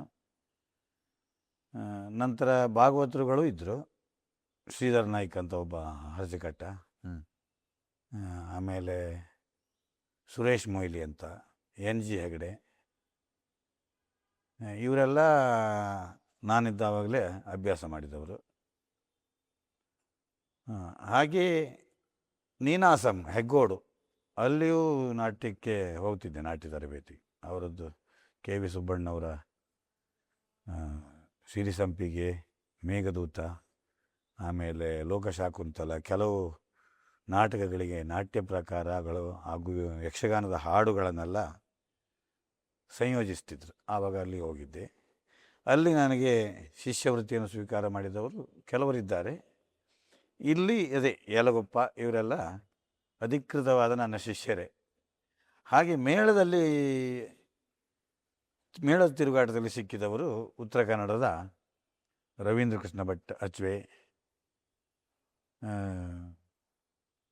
ಶಂಕರ ಹೆಗಡೆ ಕೇಂದ್ರದಲ್ಲಿ ಸಿಕ್ಕಿದವರು ಬ್ರಹ್ಮೂರು, ಹಾಗೆ ಹಿಲ್ಲೂರು ರಾಮಕೃಷ್ಣ ಹೆಗಡೆ, ಇವರು ಸಾಮಾನ್ಯ ಒಂದು 3-4 ವರ್ಷ ನನ್ನೊಟ್ಟಿಗೆ ಸಹಭಾಗವತರಾಗಿ ಯಕ್ಷಗಾನದ ಪ್ರಸಂಗಗಳ ಆಮೂಲಾಗ್ರವಾಗಿ ತಿಳಿದುಕೊಂಡವರು ಹಿಲ್ಲೂರು ರಾಮಕೃಷ್ಣ ಹೆಗಡೆ. ಬಹಳ ಆಸಕ್ತಿಯಿಂದ ಅಭ್ಯಾಸ ಮಾಡಿ, ಅವರಿಗೂ ಬಡಗಿನ ಕಲಾವಿದರಾದರೂ ಬಡಗಿನ ಶೈಲಿ ಅಲ್ಪ ಪ್ರಮಾಣದ ಗೊತ್ತಿರಬಹುದು, ಆದರೆ ನನ್ನ ಶೈಲಿಯ ಪ್ರಭಾವಕ್ಕೆ ಅವರು ಬಂದುಬಿಟ್ಟಿದ್ದಾರೆ. ನಿಮ್ಮ ಒಡನಾಟ ಪ್ರಭಾವ ಬೀರಿತು. ಮತ್ತು ನಾನು ನಿರ್ದೇಶನ ಕೊಟ್ಟ ರೀತಿಯಲ್ಲೇ ಅವರು ಆ ಪ್ರಸಂಗವನ್ನು ನಡೆಸ್ತಾಯಿದ್ರು. ಎಲ್ಲ ರೀತಿಯನ್ನು ನನ್ನನ್ನು ಅನುಸರಿಸ್ತಾ ಇದ್ದರು ಭಾಗವತರು. ಹೀಗೆ ಗುರು ಪರಂಪರೆ ನಮ್ಮ ಕಡೆಯೂ ಇದ್ದಾರೆ. ಸೂರಾಲ್ ರವಿ, ಸುಬ್ರಹ್ಮಣ್ಯ ನಾವಡ, ಹೀಗೆ ಗಣೇಶ ಶೆಟ್ಟಿ ಬೀಳುವೆ, ಇವರೆಲ್ಲ ನನ್ನ ಶಿಷ್ಯರೇ. ಹಿರಿಯಣ್ಣಾಚಾರಿ ಕಿಗ್ಗ, ಇವರಿಗೆಲ್ಲ ಆಗಾಗ ಮೇಳದಲ್ಲಿ ಎಲ್ಲ ನಿರ್ದೇಶನ ಕೊಟ್ಟು ನನ್ನ ಬಗ್ಗೆ ಬಹಳ ಗೌರವದಿಂದ ಕಾಣುವಂಥ ಈಗ ಪ್ರಚಲಿತದಲ್ಲಿರುವಂಥ ಭಾಗವತರು, ವೇಷಧಾರಿಗಳು. ಈ ಕೆರೆಮನೆ ಕೇಂದ್ರದಲ್ಲಿ ಶಿಕ್ಷಕರಾಗಿ ನೀವು ಏನು ಮೊದಲನೇದಾಗಿ ಪ್ರಾರಂಭ ಮಾಡಿದಿರಲ್ಲ, ಕಲಿಸುವಾಗಿನ ಅನುಭವಗಳು ಏನಾದರೂ ಇದ್ದರೆ? ಕಲಿಸುವಾಗಿನ ಅನುಭವ ಮತ್ತೇನಿಲ್ಲ. ಅಂದರೆ ಶಂಭು ಹೆಗಡೆಯವರು ಮತ್ತು ಶಿವಾನಂದ ಹೆಗಡೆಯವರು ನಮ್ಮ ಈ ನಡುತಿಟ್ಟು ಯಕ್ಷ ಪರಂಪರೆಯನ್ನು ಒಪ್ಪಿಕೊಂಡವರು, ಮೆಚ್ಚಿಕೊಂಡವರು. ಅದಕ್ಕಾಗಿ ನಮ್ಮ ಗುರು ವೀರಭದ್ರ ನಾಯಕರ ಮಟ್ಟು ನಮ್ಮ ಕೇಂದ್ರದಲ್ಲಿಯೂ ಅದು ಚಾಲ್ತಿಯಲ್ಲಿ ಇರಬೇಕು ಎನ್ನುವಂಥ ಉದ್ದೇಶದಿಂದ ನಮ್ಮನ್ನೆಲ್ಲ ಕರೆಸಿದರು. ಈ ತರಬೇತಿಯನ್ನೇ ಮುಂದುವರಿಸ್ತಾ ಇದ್ದರು. ಸಾಮಾನ್ಯ ಒಂದು 4-6 ವರ್ಷ ಬಂದಿದ್ದೆ ನಾನು. ಒಳ್ಳೆಯ ಪರಿಸರ, ಯಕ್ಷಗಾನದ ಒಂದು ವಾತಾವರಣ ಇರುವಂಥದ್ದು, ನನಗೆ ಸಂತೋಷ ಕೊಟ್ಟಂತಹ ಒಂದು ಪ್ರದೇಶ. ಆ ಕಾಲದಲ್ಲಿ ಹಳೆಯ ನಿವೃತ್ತ ಕಲಾವಿದರಂಥ ಶಿವರಾಮ ಹೆಗಡರು ಬಂದು ಕುಳಿತುಕೊಳ್ತಿದ್ರು ಹತ್ರ ಕ್ಲಾಸ್ ಮಾಡುವಾಗ. ಹಾಗೆ ಅವರ ಅನುಭವವನ್ನು ನಿರರ್ಗಳವಾಗಿ ಮಾತು, ಅಭಿನಯದ ಮುಖಾಂತರ ಆಡುವಂಥ ಒಂದು ಪರಿಪಾಠವನ್ನು ಇಟ್ಕೊಂಡವರು ಅವರು ಶಿವರಾಮ ಹೆಗಡೆಯವರು. ನನಗೆ ಅವರ ಅಲ್ಲಿ ಸಲಿಗೆ, ಯಾಕೆಂದರೆ ಅವರು ಒಳ್ಳೆಯ ಪ್ರೀತಿಯಿಂದ, ಅಭಿಮಾನದಿಂದ ಕಾಣ್ತಾಯಿದ್ರು. ಅವ್ರ ಹತ್ರ ಮಾತಾಡೋದಂದ್ರೆ ಭಾರಿ ಖುಷಿ. ಅಂದರೆ ಅಭಿನಯ ಅಂದರೆ ಅವರ ಮುಖದಲ್ಲಿ ಆ ಕೈ ಭಾವನೆಗಳು ಅಷ್ಟು ಸಹಜವಾಗಿ ಮಾತಾಡುವಾಗಲೂ ಹುಟ್ಟುತ್ತಿರುವಂಥ ಭಾವನೆಗಳು ಅವರು ವಿಶೇಷ ರೀತಿಯ ಒಂದು ನನಗೆ ಅನುಭವಪಟ್ಟಂಥ ವಿಷಯ ಇದು. ಯಾವ ಕಲಾವಿದರು ಆ ರೀತಿ ಚಿಟ್ಟಾಣಿಯವರಲ್ಲಿ ನೋಡ್ತಿದ್ದೆ, ಆದರೆ ಶಿವರಾಮ ಹೆಗ್ಡೆಯವರು ಮಾತಾಡುವಾಗ ಮಾತಿನಲ್ಲಿಯೂ ಅಷ್ಟೊಂದು ಭಾವ ತುಂಬಿಕೊಂಡಿರ್ತಿತ್ತು. ರಂಗದಲ್ಲಿ ಎಷ್ಟು ಮಾಡಬಹುದು ಅವರು ವೇಷವನ್ನು ನೋಡ್ತಿದ್ರು, ರಂಗದಲ್ಲಿ ಅವರು ಕೇಳಿದ್ದೇವೆ ಅವರ ಪಾತ್ರಗಳು. ಮಾಗಧ, ಕೌರವ, ದುಷ್ಟಬುದ್ಧಿ ಯಾವ ಪಾತ್ರ ಮಾಡಿದರೂ ಅವ್ರದ್ದೊಂದು ವಿಶೇಷ ರೀತಿಯ ಪಾತ್ರ ಅನ್ನೋದು ನನಗೆ ಅಲ್ಲಿ ಮನವರಿಕೆ ಆದದ್ದು ಅವರನ್ನು ನೋಡಿದಾಗ. ಚಿಟ್ಟಾಣಿಯವರೇ ತಮ್ಮ ಆತ್ಮಕಥನದಲ್ಲಿ ಹೇಳ್ಕೊಂಡ ಹಾಗೆ ತಾನು ಶಿವರಾಮ ಹೆಗ್ಡೆಯವರನ್ನು ಅನುಸರಿಸಿದ್ದೆ ಅಂತಲೇ ಹೇಳಿದ್ದಾರೆ. ಅನುಸರಿಸಬೇಕಾದದ್ದೇ. ಅಂಥ ಒಂದು ಅನುಭವಿ ಕಲಾವಿದ, ಹಿರಿಯ ಕಲಾವಿದ, ಭಾವಪೂರ್ಣ ಕಲಾವಿದ ಅವರು. ಮತ್ಯಾವ ಕಲಾವಿದರಲ್ಲಿ ನಾನು ನೋಡಲಿಲ್ಲ ಆ ರೀತಿಯ ಒಂದು. ಸ್ವಲ್ಪ ಮಟ್ಟಿಗಿರ್ತದೆ ಬಿಟ್ಟರೆ ಪೂರ್ಣ ಪ್ರಮಾಣದ ಒಂದು ಇರುವುದಿಲ್ಲ ಎಲ್ಲ ಕಲಾವಿದರಲ್ಲಿ. ಚಿಟ್ಟಾಣಿಯವರು ಹಾಗಲ್ಲ. ಚಿಟ್ಟಾಣಿಯವರು ಪದ್ಯ ಎತ್ತುವುದರಲ್ಲಿಯೂ ಹೋಗಿ ಯಾವ ಭಾಗವತ ಯಾವ ರಾಗದಲ್ಲಿಯೇ ಪದ್ಯ ಎತ್ತಲಿ ಆ ರಾಗವನ್ನು ಮುಂದುವರಿಸಿಕೊಂಡು ಹೋಗುವಂತಹ ಒಂದು ವಿಶಿಷ್ಟತೆಯನ್ನು ಹೊಂದಿದವರು ಚಿಟ್ಟಾಣಿಯವರು. ಒಂದೊಂದು ಕಲಾವಿದರಲ್ಲಿ ಒಂದೊಂದು ಪ್ರತಿಭೆ ಇದ್ದೇ ಇರ್ತದೆ. ಹೌದು. ಈ ಕಡೆ ಬಂದಾಗ ನನಗೆ ನಡುತಿಟ್ಟು, ಬಡಗು ತಿಟ್ಟಿನ ಒಂದು ಪದ್ಯ ಹೇಳುವಿಕೆ ಸ್ವಲ್ಪ ಅಭ್ಯಾಸ ಆದದ್ದು. ಉದಾಹರಣೆಗೆ ನೆಬ್ಬೂರು ನಾರಾಯಣ ಭಾಗವತರು, ಹಾಗೆಯೇ ಕಪ್ಪಕೆರೆ ಸುಬ್ರಾಯ ಭಾಗವತರು, ಹಾಗೆ ಇನ್ನಿತರ ಕೆಲವು ಭಾಗವತರ ಪದ್ಯಗಳನ್ನು ಕೇಳಿ, ಅದು ಕಲಿತದ್ದಲ್ಲ, ಕೇಳಿ ಸ್ವಲ್ಪ ಮಟ್ಟಿನ ಒಂದು ಆ ಕಲಾವಿದರಿದ್ದಾಗ ಮಾತ್ರ ಅದು ಮುನ್ನೆಲೆಗೆ ಬರ್ತದೆ. ಬಡಗಿನ ಕಲಾವಿದರು ರಂಗದಲ್ಲಿ ಇದ್ದಾಗ ಅಂಥ ಒಂದು ಪದ್ಯ ಭಾಮಿನಿಗಳು ನಮಗೂ ತಿಳಿಯದ ರೀತಿಯಲ್ಲಿ ಬಂದುಬಿಡ್ತದೆ. ಪ್ರೇಕ್ಷಕರು ಕೂಡ ಅದನ್ನೇ ನಿರೀಕ್ಷೆಯಲ್ಲಿರ್ತಾರೆ. ಆ ಕಲಾವಿದರು ಅದಕ್ಕೆ ಸರಿಯಾಗಿ ಸ್ಪಂದಿಸ್ತಾರೆ. ಆಗ ನಮಗೆ ಅದು ತನ್ನಿಂದ ತಾನಾಗಿಯೇ ಬರ್ತದೆ. ಈ ಬಡಗು ಯಕ್ಷಗಾನ ಕೇಂದ್ರದಲ್ಲಿದ್ದಾಗ ಇದರ ಸಾಮಾನ್ಯ ಅನುಭವ ನನಗಾಗಿದೆ. ಅಂದರೆ ಕಲಾವಿದರ ಪ್ರಭಾವ. ಕೆಲವು ಒಂದು ಗುಂಡುಬಾಳ ಇಲ್ಲಿ ಎಲ್ಲ ಹೋದವಾಗ ಅದೇ ಒಂದು ವಾತಾವರಣ, ಆ ವಾತಾವರಣ ಸಿಕ್ಕಿದಾಗ ಸ್ವಲ್ಪ ಬದಲಾವಣೆಯನ್ನು ಯಾವ ಭಾಗವತದಿಂದಾದರೂ ಕಾಣಬಹುದು. ಆ ಬದಲಾವಣೆಯನ್ನು ಬಡಗು ರೀತಿಯಲ್ಲೇ ಹೋಗ್ತದೆ.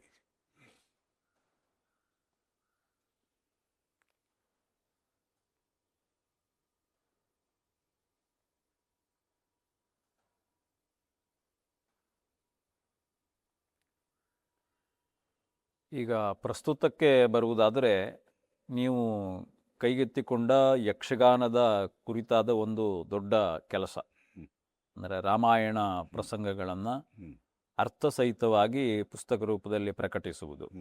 ಹಾಗೆ ನಿಮ್ಮ ಇನ್ನೊಂದು ಯೋಜನೆ ಅಂತಂದರೆ ಪಾರ್ಥಿ ಸುಬ್ಬನ ಪ್ರಸಂಗದಲ್ಲಿರಬಹುದಾದ ವಿಶಿಷ್ಟ ಮಟ್ಟುಗಳ ಆಡಿಯೋ ಮತ್ತು ವಿಡಿಯೋ ದಾಖಲೀಕರಣ.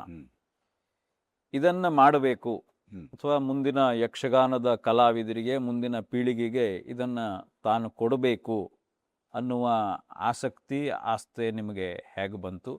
ಈ ಯೋಜನೆಗಳೆಲ್ಲ ಹೇಗೆ ಸಾಗ್ತಿದ್ದಾವೆ? ಅದಂದರೆ ಈ ಪಾರ್ಥಿ ಸುಬ್ಬನ ದಶಮಕೃತಿ ಅಂದರೆ ಯಕ್ಷಗಾನದಲ್ಲಿಯೇ ಕ್ಲಿಷ್ಟಕರವಾದಂತಹ ಪದ್ಯಗಳ ಸಂಗ್ರಹ ಇರುವಂಥದ್ದು. ಈ ಪಾರ್ಥಿ ಸುಬ್ಬನ 10 ಪ್ರಸಂಗಗಳಲ್ಲಿ ಪದ್ಯಗಳು ಬರ್ತವೆ. ಅದರಲ್ಲಿ ವಿಶೇಷ ರೀತಿಯ ಮಟ್ಟುಗಳೇ ಸಾಮಾನ್ಯ ಒಂದು 250-300ರಿಂದ ಜಾಸ್ತಿಯೇ ಇರಬಹುದು ಹೊರತು ವಿಶೇಷ ರೀತಿಯ ಒಂದೊಂದು ಮಟ್ಟು. ಇಂಥ ಮಟ್ಟುಗಳು 300ರಿಂದ 300 ಜಾಸ್ತಿ ಇರಬಹುದು ಎನ್ನುವಂಥ ನನ್ನ ಕಲ್ಪನೆ. ಈ ಪ್ರಸಂಗಗಳು ನಮಗೆ ಸರಿಯಾಗಿ ಹಿಂದೆ ನಿರ್ದೇಶನ ಆಗಲಿಲ್ಲ, ಯಾಕೆಂದರೆ ಅವಕಾಶ ಆಗಲಿಲ್ಲ ಅದಕ್ಕೆ. ಅಂದರೆ ಹಳೆ ಭಾಗವತರೊಂದಿಗೆ ಭಾಗವತರು ಹಾಡುವಂಥ ಪದ್ಯಗಳನ್ನು ನಾವು ಕೇಳಿದವರಲ್ಲ, ಅಥವಾ ನಮಗೆ ಸರಿಯಾದಂತಹ ಅಧ್ಯಯನ ಮಾಡಲಿಕ್ಕೆ ಆಗ ನಾವು ತೆಗೆದುಕೊಂಡಂಥ ಸಮಯವೇ ಕಡಿಮೆ ಆಯಿತು ಏನೋ ಗೊತ್ತಿಲ್ಲ. 4 ವರ್ಷ ಇದ್ದರೂ ಈ ಪೂರ್ಣ ಪ್ರಮಾಣದ ಮಟ್ಟು ಬರುವಂತಹ ಮಟ್ಟುಗಳ ಪದ್ಯಗಳನ್ನು ತಿಳಿದುಕೊಳ್ಳುವಂತಹ ಅವಕಾಶ ಆಗಲಿಲ್ಲ ಆವಾಗ. ಅಥವಾ ಹಳೆ ಭಾಗವತರದ್ದು ಕೇಳುವಂಥ ಅವಕಾಶವೂ ಆಗಲಿಲ್ಲ. ಕೆಲವು ಹಳೆ ಭಾಗವತರದ್ದು ಕೇಳಿದರೆ ಕೆಲವೇ ಪ್ರಸಂಗ ಮಾತ್ರ. ಉದಾಹರಣೆಗೆ ಲಂಕಾದಹನ, ಇಂದ್ರಜಿತು, ಹಾಗೆ ಪಂಚವಟಿ, ವಾಲಿ ಸುಗ್ರೀವ, ಇಂಥ ಕೆಲವು ಪ್ರಸಂಗಗಳನ್ನು ನಾವು ಕೇಳಿದ್ದೇವೆ ಬಿಟ್ಟರೆ ಎಲ್ಲವೂ ಆಡಿಸುವಂಥ ಅವಕಾಶ ನಮಗೆ ಸಿಗಲಿಲ್ಲ. ಹಳೆ ಭಾಗವತರು ಹೇಳಿದ್ದಿದ್ರು ಅದರ ದಾಖಲೀಕರಣ ಇಲ್ಲ. ಉದಾಹರಣೆಗೆ ಅಂಗದ ಸಂಧಾನ, ಹಾಗೆ ಕುಶಲವ ಕಾಳಗ, ಲವಕುಶ ಕಾಳಗ, ಕುಶಲವ ಕಾಳಗ, ಹಳೆ ಕುಶಲವ ಅಂದರೆ ಈಗ ಅದರ ಮೇಲೆ ಒಂದು ಎಮ್ಮೆ ಹೆಗಡೆಯವರು ಬರೆದಿದ್ದಾರೆ, ಸೀತಾಪರಿತ್ಯಾಗ, ಸೀತಾವಿಯೋಗ. ಆದರೆ ಕುಶಲವ ಕಾಳಗ ಅಂತ ಅದೊಂದು ಪಠದ ಸಂಧಿ. ಅಂದರೆ ಶೂರ್ಪನಖಿ ಎನ್ನುವವಳು ಸೀತೆಯಲ್ಲಿಗೆ ಬಂದು ರಾವಣನ ಪಠವನ್ನು ಬಿಡಿಸಿ ಅದಕ್ಕೆ ಜೀವಕಳೆ ತುಂಬಿಸುವಂತೆ ಹೇಳಿ ಈ ಒಂದು ಕಾಪಟ್ಯದಿಂದ ಕೂಡಿದಂತಹ ಸನ್ನಿವೇಶಗಳು ಬರ್ತದೆ ಅದರಲ್ಲಿ, ಕುಶಲವಾದ ಬುಡದಲ್ಲಿ. ಹೌದು. ಇದರಿಂದ ಅವಳನ್ನು ಪುನಃ ರಾಮ ಕಾಡಿಗೆ ಕಳಿಸ್ತಾನೆ. ಈ ಪ್ರಸಂಗ ಬರುವಂಥದ್ದು ಕುಶಲವ ಕಾಳಗ. ಈ ಪ್ರಸಂಗವೆಲ್ಲ ಸರಿಯಾಗಿ ನಮಗೆ ನಾವು ಆಡಿಸ್ಲೂ ಇಲ್ಲ ಮತ್ತು ಕೇಳುವಂಥ ಅವಕಾಶವೂ ಸಿಗಲಿಲ್ಲ. ಇದರಲ್ಲಿ ವಿಶೇಷವಾದಂಥ ಮಟ್ಟುಗಳು ಇಂಥ ಪದ್ಯದ ಪ್ರಸಂಗದಲ್ಲಿ ಇತ್ತು. ಈ ಪ್ರಸಂಗದ ಪದ್ಯ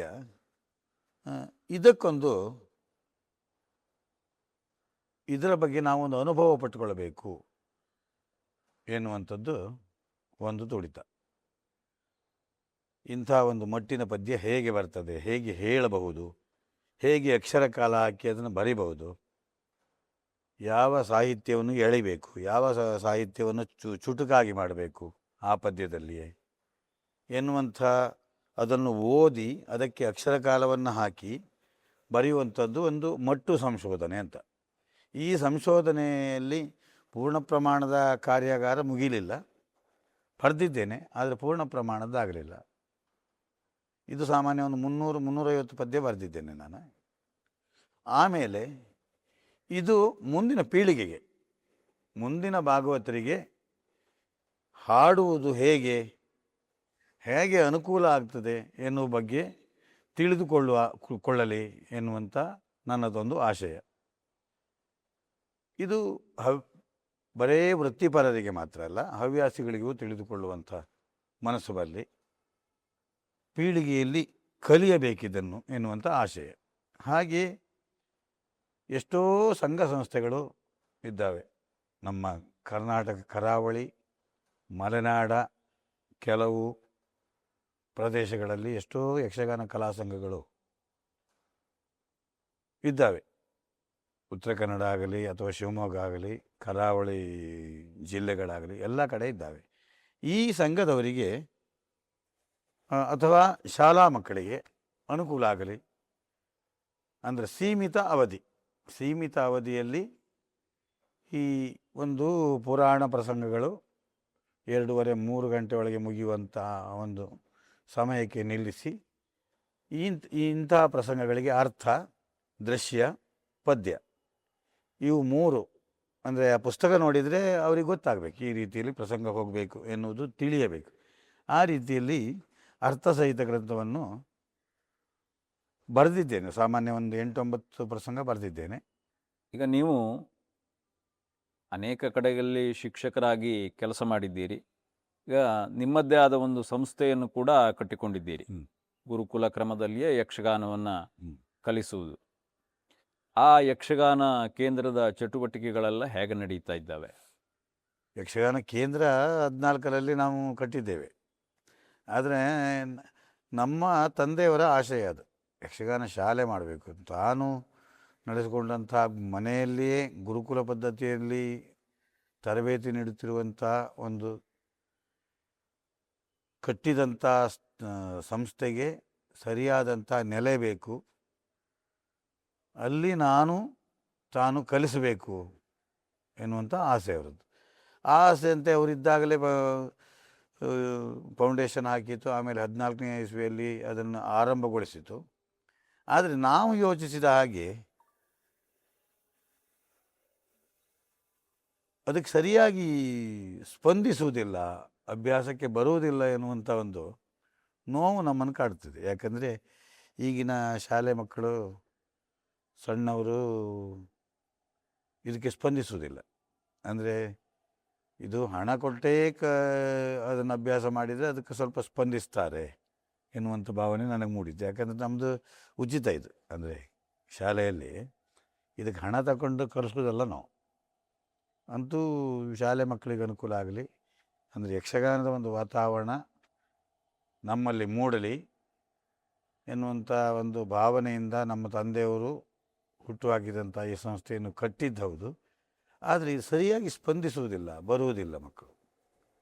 ಉಳಿದ ಹಿಮ್ಮೇಳವೋ ಮದ್ದಲೆ ಚಂಡೆಯವರು ಬರ್ತಾರೆ, ಬೆರಳೆಣಿಕೆಯಲ್ಲಿ ಬರ್ತಾರೆ, ವಾರಕ್ಕೊಂದೆರಡು ದಿವಸ ಬರ್ತಾರೆ, ಕಲಿತಾರೆ. ಆದರೆ ಮಕ್ಕಳು ಇದಕ್ಕೆ ಸ್ಪಂದಿಸುವುದಿಲ್ಲ. ಸುಮ್ಮನೆ ದಂಡ ಆಯ್ತಲ್ಲ ಅಂತ ಅದೊಂದು ನೋವು ನಮಗುಂಟು. ಯಕ್ಷಗಾನ ಶಾಲೆ ಮಾಡಿ ಏನೂ ಪ್ರಯೋಜನ ಇಲ್ಲ ಅಲ್ಲ ಅನ್ನುವಂಥ ಒಂದು ಭಾವನೆ ಇತ್ತು. ಈಗ ತುಂಬಾ ಕೇಂದ್ರಗಳ ಕಥೆ ಹೀಗೆ ಆಗಿದೆ. ಶ್ರೀಮಯ ಕಲಾ ಕೇಂದ್ರ ಎಲ್ಲ ಕೂಡ- ಕೇಂದ್ರವೂ ಅಷ್ಟೇ, ಎಲ್ಲ ಕೇಂದ್ರವೂ ಹಾಗೆ ಆಗಿದೆ. ಹೌದು, ಹಂಗಾರಕಟ್ಟೆಯಲ್ಲಿ ಕೆಲವು ಹುಡುಗರಾದರೂ ಇದ್ದಾರೆ, ಆದರೂ ಸಂಖ್ಯೆ ಕಡಿಮೆ. ಸಂಖ್ಯೆ ಕಡಿಮೆ, ಸರಿಯಾಗಿ ಸ್ಪಂದಿಸುವುದಿಲ್ಲ. ಹೌದು, ಅಲ್ಲಿ ಉಡುಪಿ ಕೇಂದ್ರದಲ್ಲಿ ಶಾಲೆಗೆ ಹೋಗ್ತಾ ಕೆಲವು ಹುಡುಗರು ಬರ್ತಾರೆ, ಸ್ಟೂಡೆಂಟ್ಗಳು. ಆದರೂ ಪೂರ್ಣ ಪ್ರಮಾಣದಲ್ಲಿ ಮಕ್ಕಳ ಅಭ್ಯಾಸಕ್ಕೆ ಮುಂದಾಗುವುದಿಲ್ಲ. ಇದು ಯಕ್ಷಗಾನ ಕ್ಷೇತ್ರಕ್ಕೆ ಬಂದ ಪರಿಸ್ಥಿತಿ. ಪರಿಸ್ಥಿತಿ. ಬಹುಶಃ ನಿಮ್ಮ ಒಂದು ಕೇಂದ್ರ ಒಂದಕ್ಕಲ್ಲ, ಎಲ್ಲ ಕೇಂದ್ರಕ್ಕೂ. ಈಗ ನಿಮ್ಮ ಕೌಟುಂಬಿಕ ಜೀವನದ ಬಗ್ಗೆ ಹೇಳುವುದಾದರೆ, ಹ್ಮ್. ನಿಮ್ಮ ಮಗ ಪಲ್ಲವ್ ಕೂಡ ಭಾಗವತ. ಅಂದರೆ ನೀವೇ ಮೊದಲು ಹೇಳಿದ ಹಾಗೆ ನಿಮ್ಮ 4ನೇ ತಲೆಮಾರು. ಹ್ಮ್.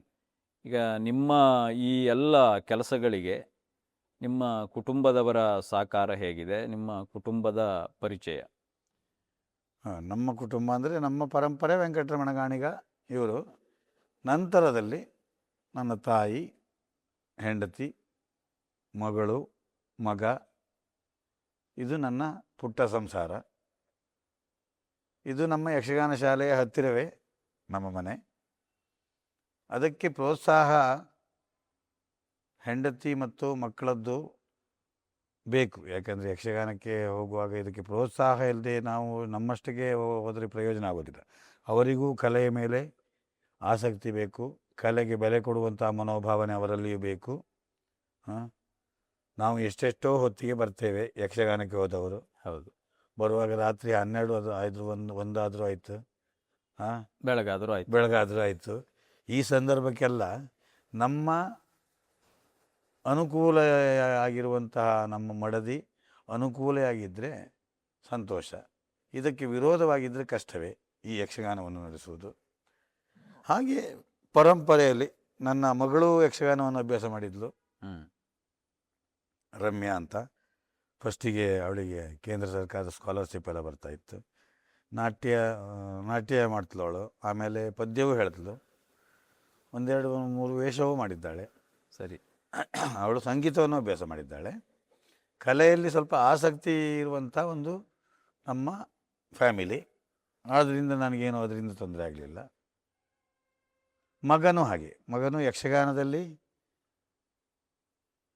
ಏಕಪಾಟಿ, ಅಂದರೆ ಸರಿಯಾಗಿ ಅಭ್ಯಾಸ ಮಾಡಿದರೆ ಅವನಿಗೆ ಬಹಳ ಈಸಿಯಲ್ಲಿ ಪದ್ಯ ಹಾಡ್ಬೋದು. ಆದರೆ ಅಭ್ಯಾಸ ಮಾಡೋಕ್ಕೆ ಮನಸ್ಸಿಲ್ಲ, ಹೀಗೆಲ್ಲ ಇರ್ತದೆ. ಕೆಲವರ ಒಂದು ಮನೋಭಾವವೇ ಆಗಿರ್ತದೆ. ಏನು ಮಾಡಲಿಕ್ಕೆ, ಒಂದು ಸಲ ಹೇಳಿದರೆ ಗೊತ್ತಾಗ್ತದೆ ಅವನಿಗೆ. ಆದರೆ ಸರಿಯಾಗಿ ನಿರಂತರತೆಯನ್ನು ಕಾಪಾಡಿಕೊಳ್ಳೋದಿಲ್ಲ. ಪರಂಪರೆಯಿಂದ ಬಂತು ಅವನಿಗೆ ದೈವದತ್ತವಾಗಿ. ಆ ಯಕ್ಷಗಾನದಲ್ಲಿ ಒಂದು ಯಕ್ಷಗಾನದ ಮಟ್ಟುಗಳೆಲ್ಲ ಬಂತು ಬಿಟ್ಟರೆ ಅದಕ್ಕೆ ಸರಿಯಾಗಿ ಆ ಪಾತ್ರಧಾರಿ, ಅಂದರೆ ಅವ ಕಲಿಯುವವ ಸರಿಯಾಗಿ ಅದನ್ನು ಬಳಸಿಕೊಳ್ಬೇಕು. ಆ ಪರಂಪರೆ, ಆ ರಾಗ ಸಂಯೋಜನೆ, ಆ ತಾಳಬದ್ಧತೆ, ಲಯದ ಹಿಡಿತ ಇರುವಂಥವ ಪ್ರಸಂಗದ ಬಗ್ಗೆ ಅಷ್ಟೇ ಅನುಭವವನ್ನು ಪಟ್ಟುಕೊಂಡ್ರೆ ಸುವರ್ಣ ಪುಷ್ಪಕ್ಕೆ ಪರಿಮಳ ಸೇರಿದಂತಾಗ್ತದೆ. ಇಲ್ಲದಿದ್ದರೆ ಹಾಡ್ಬೋದು, ಅನುಭವ ಸರಿಯಾಗಿ ಸಮೃದ್ಧ ಆಗಿರೋದಿಲ್ಲ.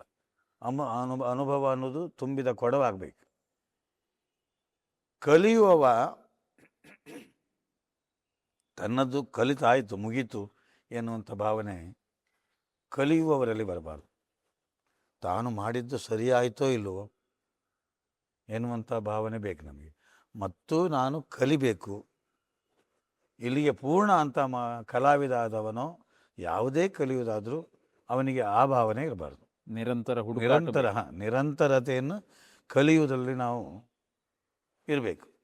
ಹಾಗಿದ್ದರೆ ಮಾತ್ರ ಪರಂಪರೆ ಆಗಲಿ ಅಥವಾ ತಾನೇ ಹುಟ್ಟು ಹಾಕಿ ಬಂದ ಯಕ್ಷಗಾನವಾಗಲಿ ಪ್ರಯತ್ನ ಬೇಕು, ಸಾಧಿಸಬೇಕು. ಸಾಧಿಸಿದರೆ ಸಬಳವನ್ನಾದರೂ ನುಂಗಬಹುದು ಎನ್ನುವಂಥ ಒಂದು ಮಾತುಂಟಲ್ಲ, ಸಾಧಿಸಿದರೆ ಯಾವುದನ್ನಾದರೂ ಸಾಧಿಸ್ಬೋದು. ಒಬ್ಬ ಶ್ರುತಿ ಜ್ಞಾನ ಇಲ್ಲದೆ ಇದ್ದವನನ್ನು ಸರಿಯಾಗಿ ಶ್ರುತಿಗೆ ಹಾಡುವವನನ್ನಾಗಿ ಮಾಡ್ಬೋದು. ತಾಳ ಗೊತ್ತಿಲ್ಲದೆ ಅಭ್ಯಾಸದಿಂದ ಬರ್ತದೆ ಎಲ್ಲವೂ. ಅದು ಪರಂಪರೆಯವರಾಗಲಿ ಅಥವಾ ಯಾರೇ ಆಗಲಿ ಅದನ್ನು ಅಭ್ಯಾಸ ಮಾಡಬೇಕು. ಸಾಧನೆಯ ಸತ್ಪಥದಲ್ಲಿ ಸದಾಕಾಲ ಇರಬೇಕು ಕಲಾವಿದ ಆದವ. ನಮ್ಮ ಶ್ರೀಪ್ರಭಾ ಸ್ಟುಡಿಯೋಕ್ಕಾಗಿ ನೀವು ನಿಮ್ಮ ಅಮೂಲ್ಯವಾದ ಸಮಯವನ್ನು ನಮಗೆ ಕೊಟ್ಟು ನಿಮ್ಮ ಅನುಭವಗಳನ್ನು ನಮ್ಮ ಜೊತೆ ಹಂಚ್ಕೊಂಡಿದ್ದೀರಿ. ನಮ್ಮ ಜೊತೆ ಅಂತಂದರೆ ನಿಮ್ಮ ಈ ಎಲ್ಲ ಅನುಭವಗಳು, ಹಿತನುಡಿಗಳು ಭವಿಷ್ಯದ ಯಕ್ಷಗಾನ ಕಲಾವಿದರಿಗೆ ಅತ್ಯಂತ ಉಪಯುಕ್ತವಾದದ್ದು. ನಿಮ್ಮ ಎಲ್ಲ ಆಶಯಗಳನ್ನು ನಮ್ಮ ಯಕ್ಷಗಾನ ಕಲಾವಿದರು ಅನುಸರಿಸಲಿ ಅಂತ ಹೇಳಿ ನಮ್ಮ ಜೊತೆ ಸಹಕರಿಸಿದ್ದಕ್ಕೆ ಅನಂತ ಧನ್ಯವಾದಗಳನ್ನು ಅರ್ಪಣೆ ಮಾಡ್ತೇವೆ. ಇಂಥ ಒಂದು ಅವಕಾಶಕ್ಕಾಗಿ ನನ್ನನ್ನು ಕರೆದು ಇಂಥ ಒಂದು ನಿಮ್ಮ ಶ್ರೀಪ್ರಭಾ ಚಾನಲಿನಲ್ಲಿ ಸಂದರ್ಶನ ಮಾಡೋದಕ್ಕೆ ಕಲಾವಿದನಾದಂಥ ನಾನು ಹೃತ್ಪೂರ್ವಕ ವಂದನೆಯನ್ನು ಸಲ್ಲಿಸ್ತೇನೆ. ಧನ್ಯವಾದಗಳು.